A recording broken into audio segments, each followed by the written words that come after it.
Welcome to Casket Empty, chapter 19 of Genesis, continuation of the story of Abraham and Lot. Genesis chapter 19 is part of chapter 18's story of the saga of Abraham and his nephew Lot and the destruction of Sodom and Gomorrah. This chapter will be discussed as follows. In Genesis 19, verses 1 to 11, Lot entertains two angels. Then, too, Lot and family departs Sodom, verses 12 to 53, and the actual destruction of Sodom and Gomorrah is told in verses 24 to 30. And the last part of chapter 19 is a very unusual story, the sin of Lot's daughters, which could be the origins of the Moabites and Ammonites, the traditional enemies of the descendants of Abraham. The class time today, September 27th, will be divided into three presentations. First, hearing the whole chapter 19 of Genesis. The second class time will be a discussion of chapter 19, verses 1 to 11, and the third will be discussing the rest of chapter 19, verses 12 to 30. Questions you may consider after reading and hearing this is, what have you considered to be the main theme of this passage?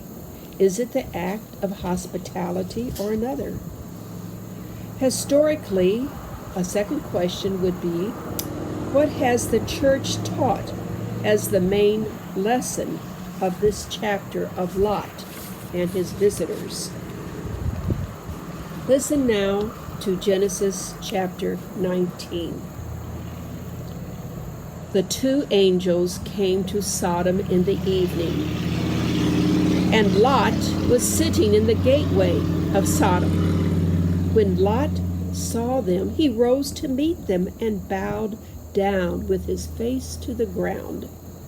He said, "Please, my lords, turn aside to your servant's house and spend the night and wash your feet. Then you can arise early and go on your way." They said, "No, we will spend the night in the square." But Lot urged them strongly, so they turned aside to him and entered his house. And he made them a feast and baked unleavened bread, and they ate.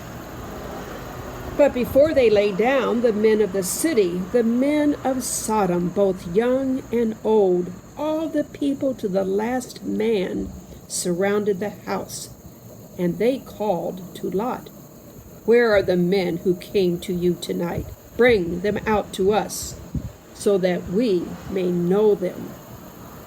Lot went out of the door to the men, shut the door after him, and said, "I beg you, my brothers, do not act so wickedly. Look, I have two daughters who have not known a man. Let me bring them out to you, and do to them as you please.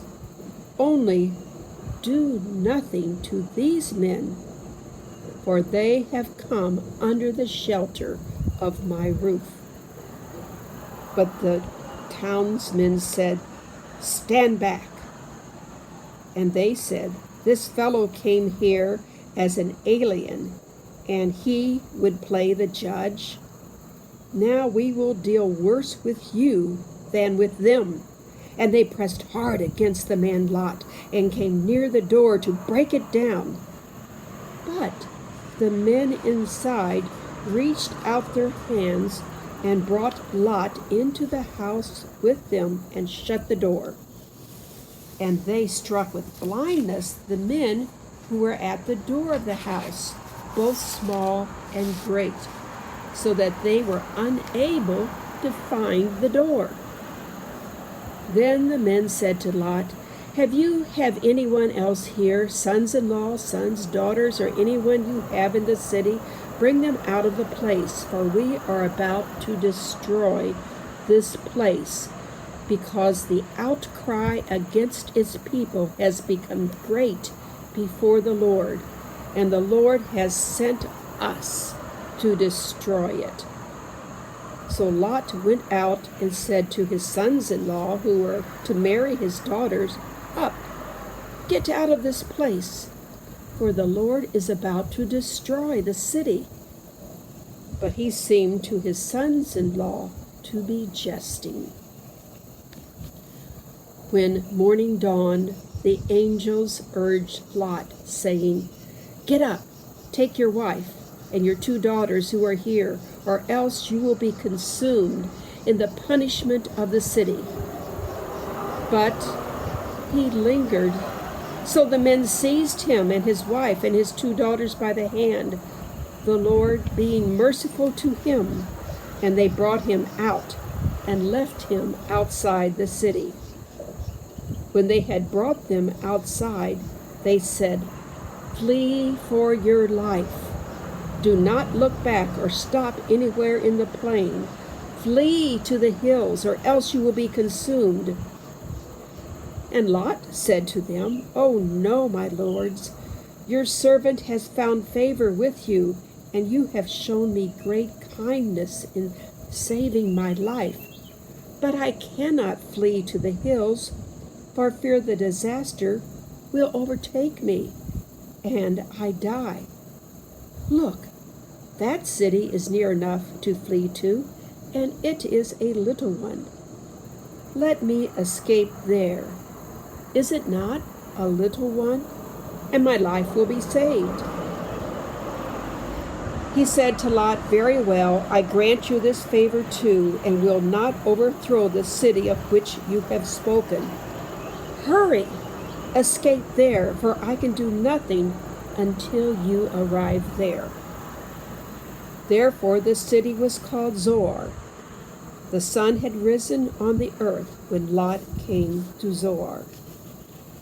Then the Lord rained on Sodom and Gomorrah the sulfur and fire and from the Lord out of heaven. And he overthrew those cities and all the plain and all the inhabitants of the city and what grew on the ground. But Lot's wife behind him looked back, and she became a pillar of salt. Abraham went early in the morning to the place where he had stood before the Lord, and he looked down toward Sodom and Gomorrah, and toward all the land of the plain, and saw the smoke of the land going up like the smoke of a furnace. And so it was that God destroyed the cities of the plain. God remembered Abraham and sent Lot out of the midst of the overthrow when he overthrew the cities in which Lot had settled. Verse 30, chapter 19.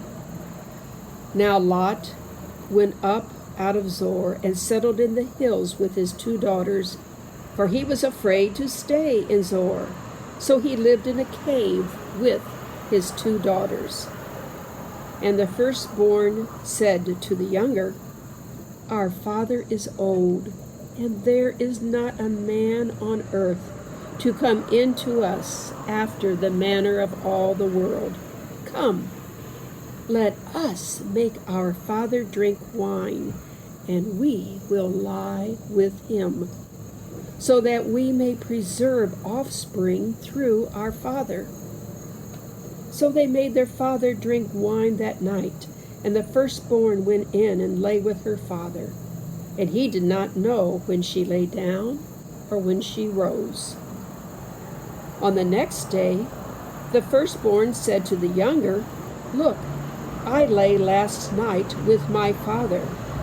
Let us make him drink wine tonight also. Then you go in and lie with him, so that we may preserve offspring through our father." So they made their father drink wine that night also. And the younger rose and lay with him. And he did not know when she lay down or when she rose. Thus both the daughters of Lot became pregnant by their father. The firstborn bore a son and named him Moab. He is the ancestor of the Moabites to this day. The younger also bore a son and named him Ben-Ami. He is the ancestor of the Ammonites to this day. Thus ends Genesis chapter 19, the story of Lot and his family and the destruction of Sodom and Gomorrah.